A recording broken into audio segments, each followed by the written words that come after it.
Well, welcome to the Seraphine podcast. I'm Seraphina Rocha, and today we're back with the love of my fashion life, Miss Chelsey. How are you? I'm good. How are you? Good.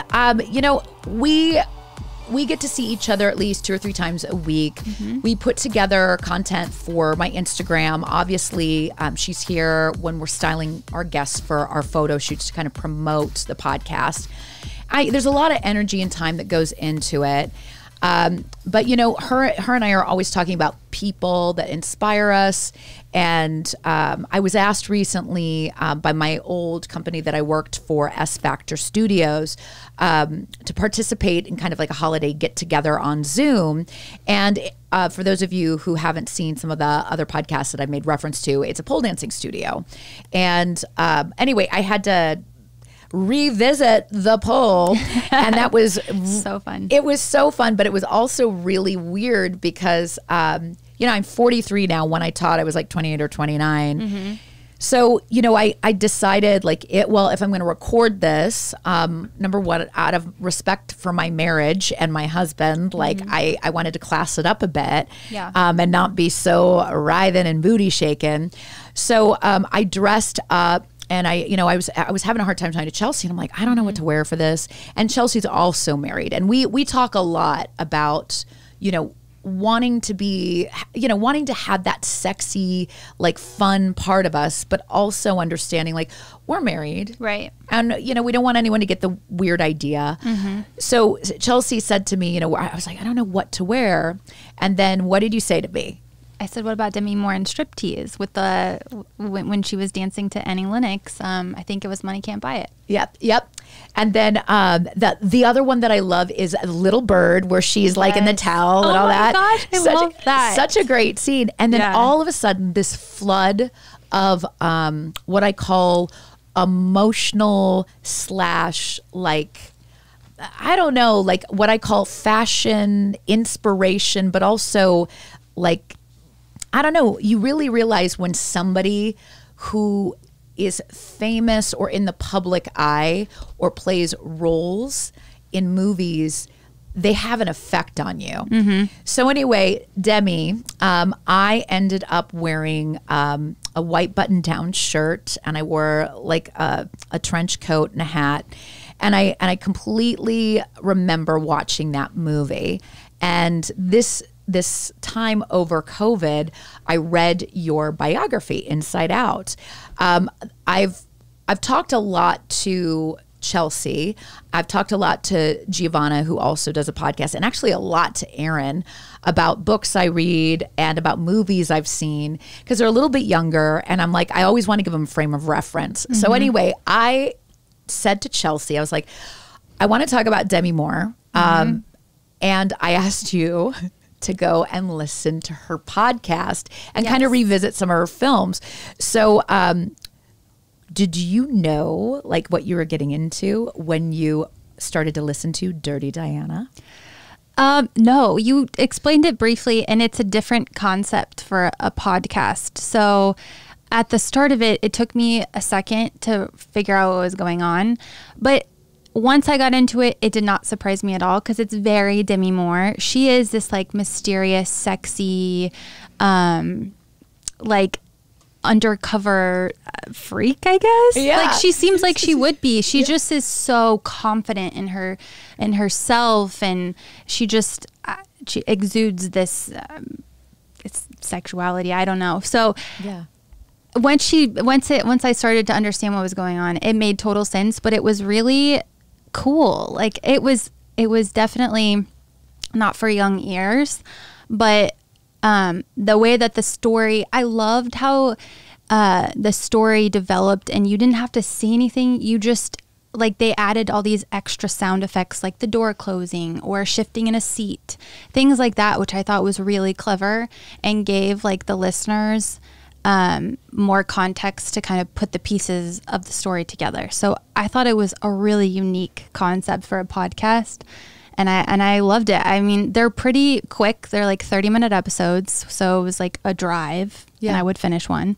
So I loved it. It was so interesting too, because I do think what's been interesting for me as a 43-year-old woman, watching Demi Moore when she first started her film career. And she started out playing roles, you know, she has this husky voice. And that's the thing I love now doing podcasts is the ones that I listen to, I realize that cadence, the way you speak, depth, you're just like the way you think out a sentence. I'm the hardest on myself on podcasts to where I'm overly excited or I feel unprepared. Yeah. Because I almost fill the space with too many words. But Demi Moore, I've watched her talk publicly about her book a few times. And I like revisited some interviews with her when she was younger. And I think a lot of times, obviously, she's got the advantage of this beautiful, sexy voice. But now with age and this sense of grace of kind of knowing who she is, there's the change of her being like this quick sex kitten who's talking with her husky voice is now this woman who has seen some things in life. She processes it and there's a maturity. So when I listened to the podcast, that freaky side of her was so relatable to me in the sense of when I revisited this pole dancing is there is a side of me that wants to be sexy, wants to be fun, but there's also a part of me that I have accessed this maturity in myself to where I'm like, not everybody needs to see it. Right. Not everybody gets to experience it. And there's a way to share it with people that doesn't allow them to think that they can possess it or own it. Exactly. So when you were listening to, so the idea behind Dirty Diana is basically she records women's fantasies and sexual fantasies. And some of them were a little dark and some of them were kind of strange. I remember one day I had my phone on speaker and I was getting ready because I do a lot of times where I'll get ready and listen to it. Yeah. And there were like these like, and I was like, oh my God, if my husband comes in. So out of the stories that you got to listen to, was there one that you were like, oh, I never really thought about like fantasies and sensuality that way? Because there was a couple weird ones. I mean, the Lena Dunham one was a little weird, where she talked about her boyfriend, how he died, and she talked about like having a fantasy of having sex with this dead person. Exactly. Right? And she knew that it was like a little bit of a strange thing, but she still wanted to tell her fantasy. I think the one that kind of bothered me a little bit because I was like, at this point, it was like episode 6. I was emotionally attached to Diana, which is Demi.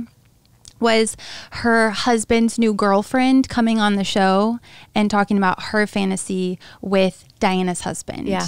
And she's talking about how amazing this man is. And so Diana's married in this podcast, and her husband have difficulties. They haven't had sex in over a year, and he really wants her, but she's kind of like turned off by him for some reason. Yeah.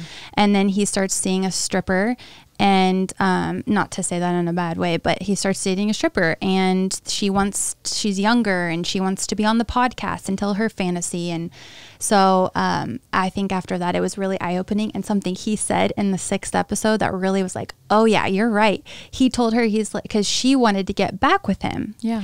And he said, this is your ego. You cannot take that I'm the one that doesn't want you anymore. So this is your ego and you hurt me.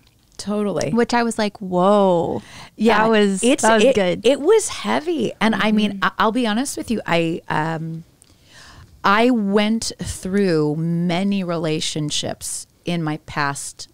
And me and my husband actually have played a little bit of tug of war with the power of like who's more attracted to who. But what really got to me was this sense of when your husband, you almost emasculate the man that you're in love with, and you turn him into like a child or someone that you're disgusted by or irritated by, right? And how ugly in turn that makes you, and understanding when the girlfriend who was the stripper, the one that really like, was when they go to the club and there's this interaction between the stripper and Diana and like being turned on. Yeah.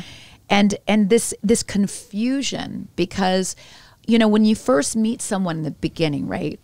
It's like electricity. Right. I mean, you're turned on. You've told yourself all these amazing stories about who you think that person is. And then it's like every day feels like Christmas for the first 3 months because you're unwrapping all these nuggets about the person. Right.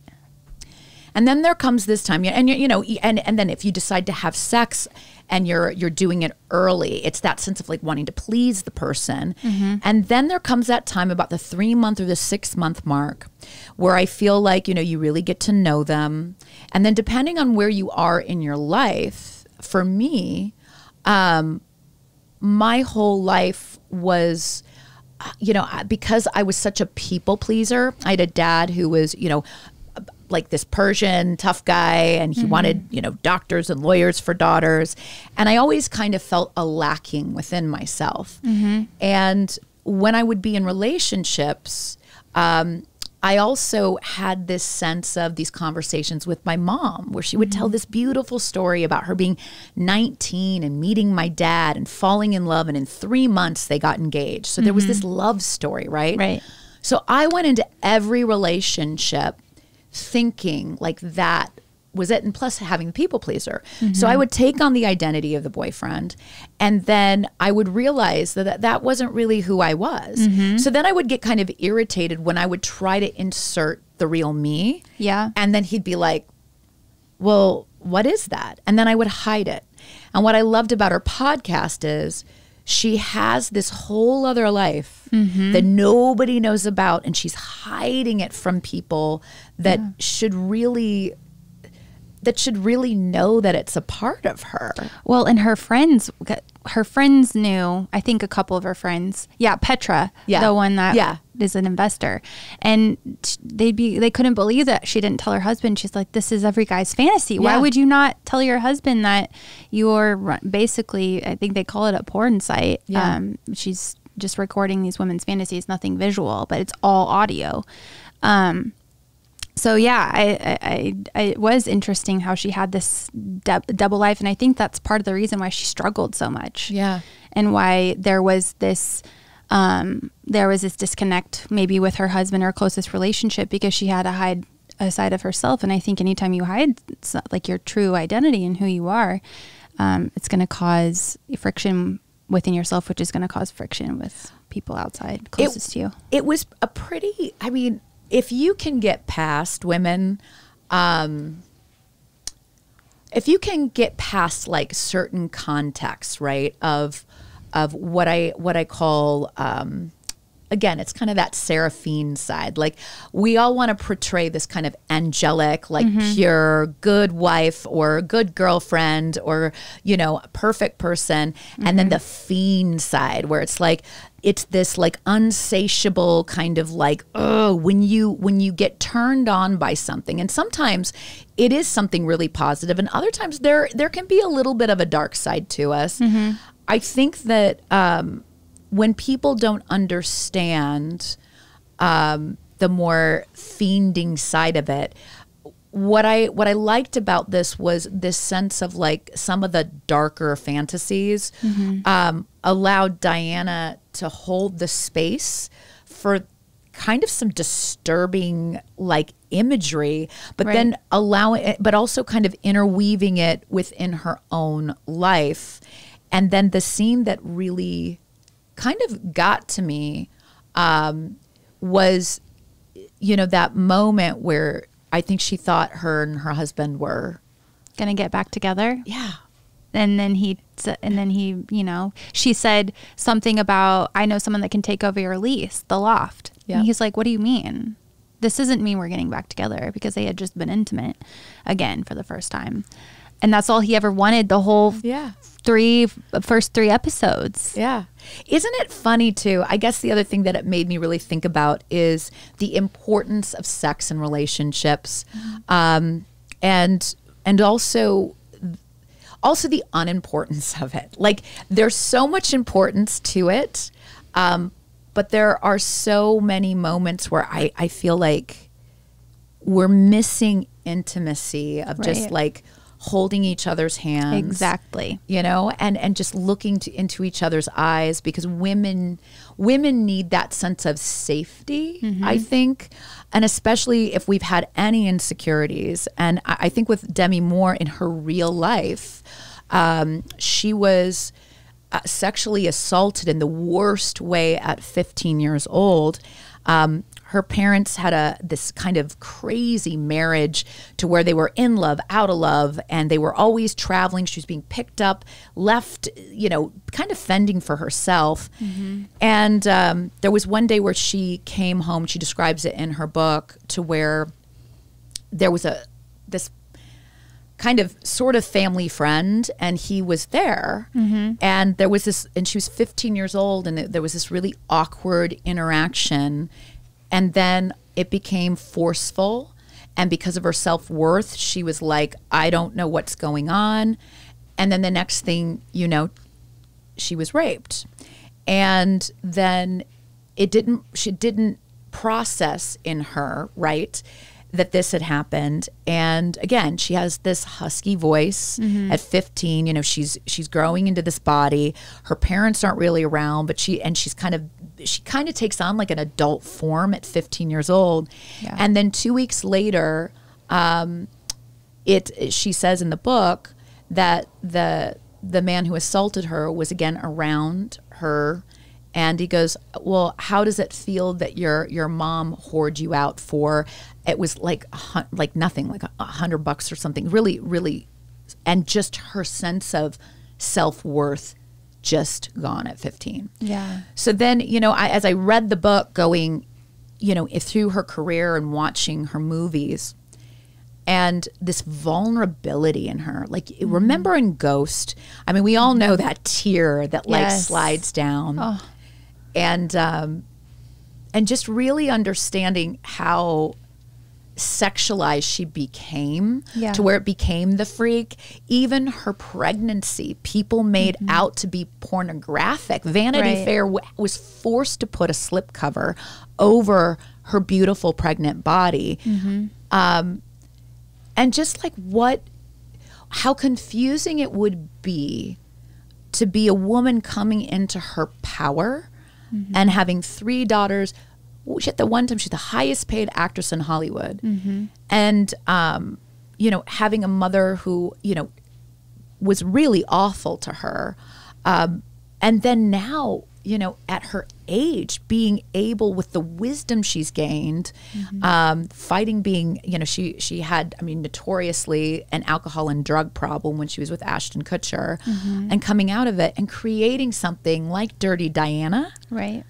And being able to speak about it so eloquently in a way to where it's like, wow, you really, like, society really polarizes us. We're either Madonna or the whore, you know?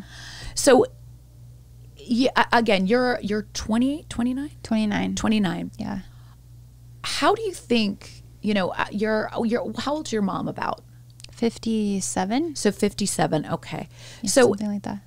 In your recollection, you know, because I was born in 77, when you think about imagery of women and how it's been portrayed on film, and, you know, how you see like sex portrayed when you were younger in film versus now, you know, and how you start to think about it. Shooting that video for S Factor, I wanted to turn down the volume so much. Yeah. And part of me would like to be a little freaky, you know? Yeah. But then there's another part of me that has changed so much. And I always struggle with wanting to show that freaky side to my husband, but then in other ways knowing that it's kind of not in me either. Like sometimes it feels put on by society. So I guess a long-winded question is, how has your views from like being a teenage girl, you know, going through dating and relationships to now, you know, committing to a marriage, and how you look at it? In what terms? Just in sexuality, dating, and then also like what would your younger self think of Dirty Diana versus like now? I mean, my younger self would have. I've always been really mature with like sexuality and relationships. I always find that stuff to be very like sacred with that person. It's all about who you're with, and I don't know. I would probably wouldn't have. I don't know. I probably would have thought the same thing. I don't really know how to answer that. It hasn't really changed much. I've always been kind of like true to myself. I'm obviously matured, and I'm a adult woman now. And when I was in high school, it was weird. Like in high school, even you can get labeled as something if you wear a short skirt or whatever it may be. So I was always very careful about that. I never wanted to come across in a certain way. But as I grew up and got older, I think like I used to take heels class, and that was like a really good way to. It's all about the divine feminine. Okay, so like that you can take that with what you want, but I took it as the confidence in you and being a woman. It's something to celebrate. You don't have to be shameful of like feeling sexy, you know, because everyone wants to feel sexy, especially to their partner. But I was single at the time when I was like heavy into these classes. So it was a reward for myself and myself only. Yeah. And, that probably helped me mature more in that aspect of my life as well. But I've always viewed it as something sacred, and like I see it as something more than just the way that it looks or what you're doing. I see it as like inside of you. I don't know. The divine feminine. What do you think? I don't know. What like in terms of advice that you could give to younger women now? Because I have to say, Demi Moore is someone who, in terms of advice in my life, she was a cautionary tale, you know, because she kind of went through, you know, a lot in her life.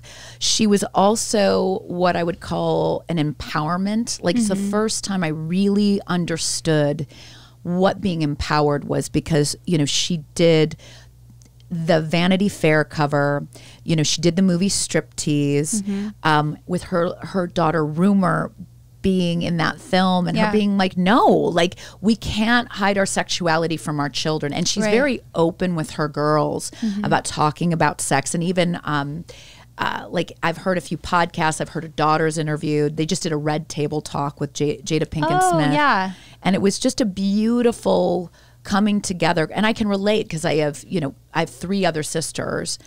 And this real sense of like G.I. Jane, like that's another empowerment movie. And then Disclosure was one of the first movies where it was a real reversal of sexual harassment of a woman sexually harassing a man. So she was also a teacher to me in that way. And then, you know, I think when I got almost confused because, you know, I'd seen her go through all of these things. Was, you know, I watched like her relationship with Ashton Kutcher play out. Yeah. And then this way the media portrayed an older woman with a younger man and this cougar mentality. And then this sense of sadness of, she's so beautiful. I mean, she's so gorgeous, like Charlie's Angels, you know, this woman who just killed her body and killed she killed everything she did, right? And then feeling forced to be this role thing. She wanted to be this thing for this man, right? Exactly. It always felt a little like it wasn't really her. Yeah. If that makes sense. Like being with Ashton, I was like, I wonder how, that's a lot of pressure because he was an up and coming movie star as well. I mean, when he was on 2.5 Men, he got paid like the highest TV actor, I think, ever. But I always wondered about that. Something though about her role in being this like sex symbol, I guess. Yeah. I almost find like I see her now when she's kind of under the radar a little bit. Yep. And she's not like overly out there with her sexuality and stuff. I find her to be like, I think that's better. I feel more like she's empowering that way than, and I think you could just tell she's matured in that as well. And there's no shame behind her having a podcast of her talking about, you know, fantasies and sex, but like she doesn't have to even play the role, even though there's talks about the TV miniseries. But I don't know. I see her as being a very confident, sure of herself. And I think more so than when she was with Ashton. Yeah. And you know, I have to say, although I don't know the woman. After reading her book and hearing her speak, her and the way she spoke with her daughters, just like my heart just went out to her, because you could just tell that she wanted to be everything for these girls. Yeah. And her daughters spoke openly about the pain and how badly they wanted this beautiful, this epic, larger than life woman to just see them, to know them, and they wanted their mom to show her weakness and not show the weakness, but like not act like everything was okay. Right.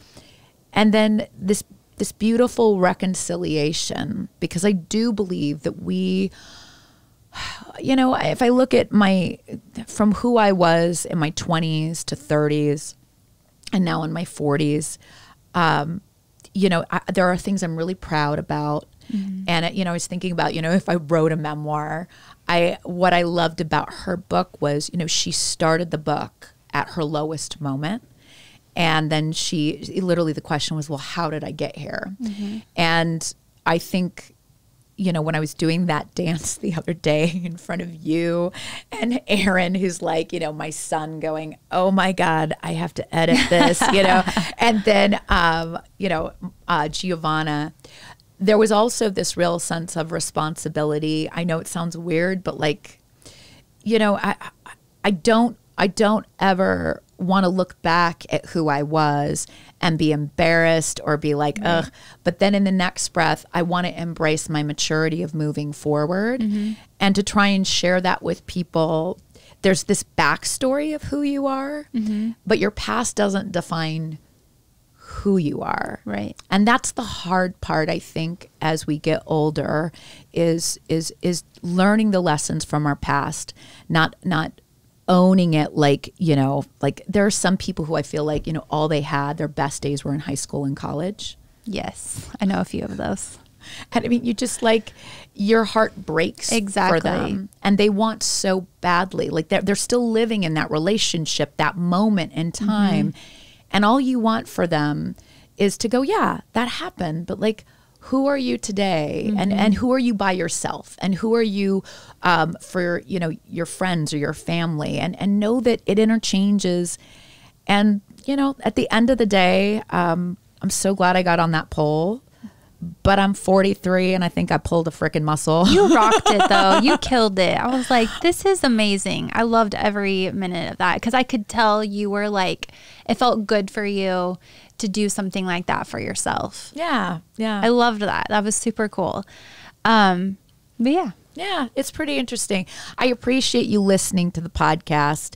You know, for me, again, it's also about like not only my working relationship with you, but it's also about, you know, sitting across from you in a lot of ways. I see a lot of myself in all three of you, but you know, there's a lot of, Demi Moore was misunderstood for so long, and it's because she looked a certain way, she sounded a certain way, and the funny thing is that it just takes time to get to know someone. Right. And I know with you, I mean, I made the joke about you like being the ice queen and like trying to, and I mean, there are so many layers to you, and meeting your husband and the fact that you took the time to listen to the podcast and learn about a woman that, you know, I personally respect. So thank you for doing that. Of course. So I guess my question to you is, if you wanted me in turn to read or to learn about someone who's had an effect on you,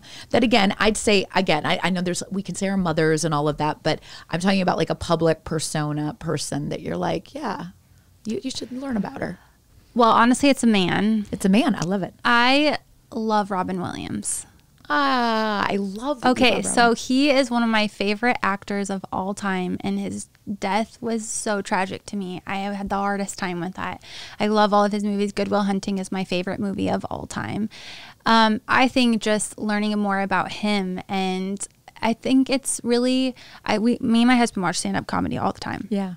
And what I find interesting is these comedians and how their job is to make us laugh, but deep down they have a lot of inner turmoil, inner demons, things like that they're masking that with their humor. Yeah. So I find that to be, I'm very sentimental and really deep, and so that stuff kind of strikes a chord with me, and I'm always like, I'm sitting there watching a stand-up comedy and hearing their jokes. I'm kind of like subconsciously trying to figure out what they're meaning by this joke, or did that hurt them, if especially if they're making fun of themselves.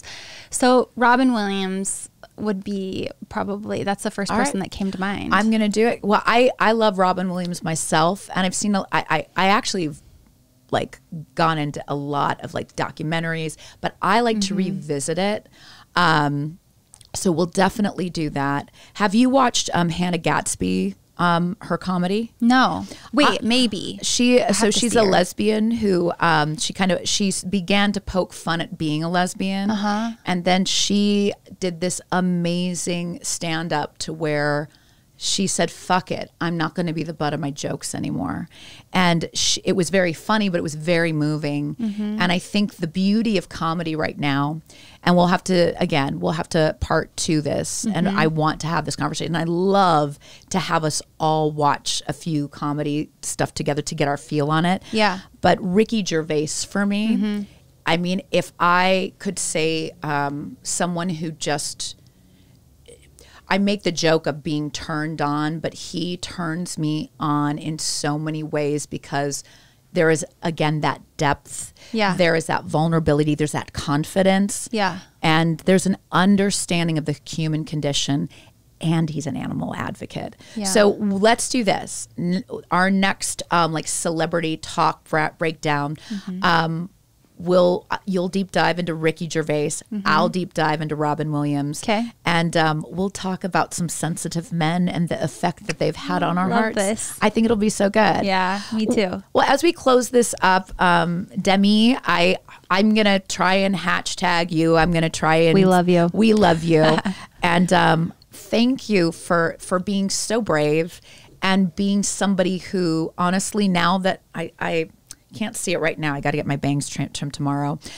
I'm imitating your striptease long hair with the bang haircut, but you're such a good mom. You are the coolest movie star that ever exists in my mind, right? And at the end of the day, I don't know. It's pretty cool. So keep doing what you're doing and cross your fingers for maybe a Dirty Diana appearance by Demi. But that's it for today's episode. Chelsey, I love you so much. I love you. And Aaron, thanks for holding the space for us per usual. And from there, see you later. Bye-bye.